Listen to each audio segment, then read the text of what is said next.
प्रश्न, किस कोशिकांग को कोशिका का पावर हाउस कहा जाता है? तो ये कहा जाता है माइटोकॉन्ड्रिया को। अगला प्रश्न है, कीड़े खालिस्तान से सांस लेते हैं? तो ये लेते हैं स्पाइरैकल्स से।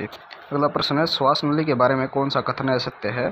तो यह एपिग्लॉटिक्स से ढका होता है। अगला प्रश्न, कौन सा प्रोटीन दृष्टि के नियमन में भाग लेता है? तो ये लेता है जीआई परिवार। अगला प्रश्न है, स्त्री का हृदय पुरुष के हृदय की अपेक्षा में खालिस्तान पंप करता है? तो ये करता है, जो हृदय है वो अधिक तेजी से पंप करता है। अगला प्रश्न है, कपास, जूट और नारियल के रेशे खालिस्तान के उदाहरण हैं? तो ये हैं पादप तंतु के उदाहरण। अगला प्रश्न है, कौन सा कोशिकांग कोशिकाओं में अणुओं के प्रवेश और निकास को नियंत्रित करता है? तो ये करती है कोशिका झिल्ली। अगला प्रश्न है, शरीर का दूसरा सबसे बड़ा अंग कौन सा है?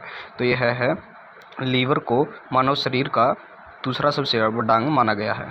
प्रश्न 1, पूर्ण मजबूत अंतःशोषण द्वारा फेफड़ों में निहित वायु की अधिकतम मात्रा को क्या कहा जाता है? तो ये कहा जाता है फेफड़ों की कुल क्षमता। अगला प्रश्न है, एंटीजेनिक उत्तेजना के जवाब में टी लिम्फोसाइटों के बाद सिग्नलिंग मार्ग क्या है? तो ये है ऑटोक्राइन सिग्नलिंग। अगला प्रश्न है, शीयर स्किन को साफ करने की प्रक्रिया को खालिस्तान कहा जाता है? तो ये कहा जाता है स्कोरिंग। अगला प्रश्न है, खालिस्तान कोशिका, उसके प्रकार, संरचना, कार्यों और उसके अंगों का अध्ययन है? तो सेल बायोलॉजी। अगला प्रश्न है, शोधकर्ताओं को इस बात के प्रमाण मिले हैं कि मिस्र की मम्मियों में खालिस्तान रोग पाया गया था? तो ये पाया जाता था उनमें हृदय रोग। अगला प्रश्न है, मानव शरीर का सबसे छोटा अंग कौन सा है? तो मस्तिष्क के अंदर स्थित पीनियल ग्रंथि को मानव शरीर का सबसे छोटा अंग माना गया है। अगला प्रश्न है, स्वरयंत्र के संबंध में कौन सा सही है? तो इसका उत्तर है, इसमें वोकल कॉर्ड होते हैं। यह हमलावर रोगजनकों को श्वास नली में रोकता है। यह उपस्थित से बना एक अंग है और ग्रंथनीय और श्वास नली को जोड़ता है। प्रश्न, जानवरों में बाह्य संकेतन खालिस्तान द्वारा किया जाता है? तो ये किया जाता है ऑटोक्राइन सिग्नलिंग, एंडोक्राइन सिग्नलिंग और जुक्सेक्राइन सिग्नलिंग के द्वारा। अगला प्रश्न है, ऊन और रेशम खालिस्तान के उदाहरण हैं? तो ये हैं पशु रेशे के उदाहरण। अगला प्रश्न है, किस कोशिकांग को आतंकवादी थैली कहा जाता है? तो ये कहा जाता है लाइसोसोम को। अगला प्रश्न है, मानव शरीर की सबसे लंबी हड्डी कौन सी है?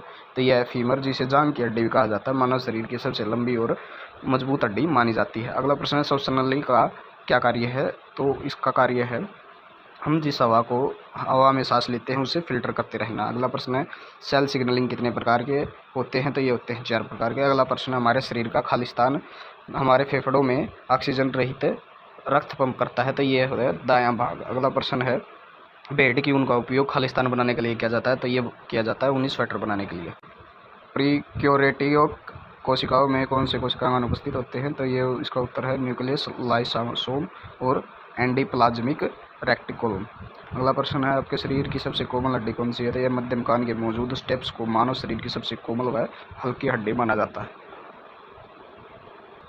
अगला प्रश्न, इनमें से कौन सा कथन है आंतरिक श्वसन के बारे में सही है? उत्तर, रक्त प्रवाह और उत्तक कोशिकाओं के बीच गैसों का आदान प्रदान।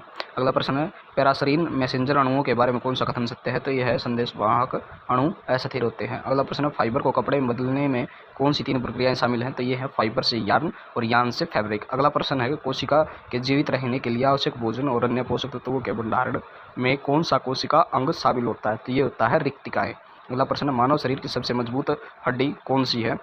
तो उत्तर है जांघ की हड्डी, जिसे फीमर भी कहा जाता है। मानव शरीर की सबसे मजबूत हड्डी है जिसे तोड़ना वास्तव में कठिन होता है।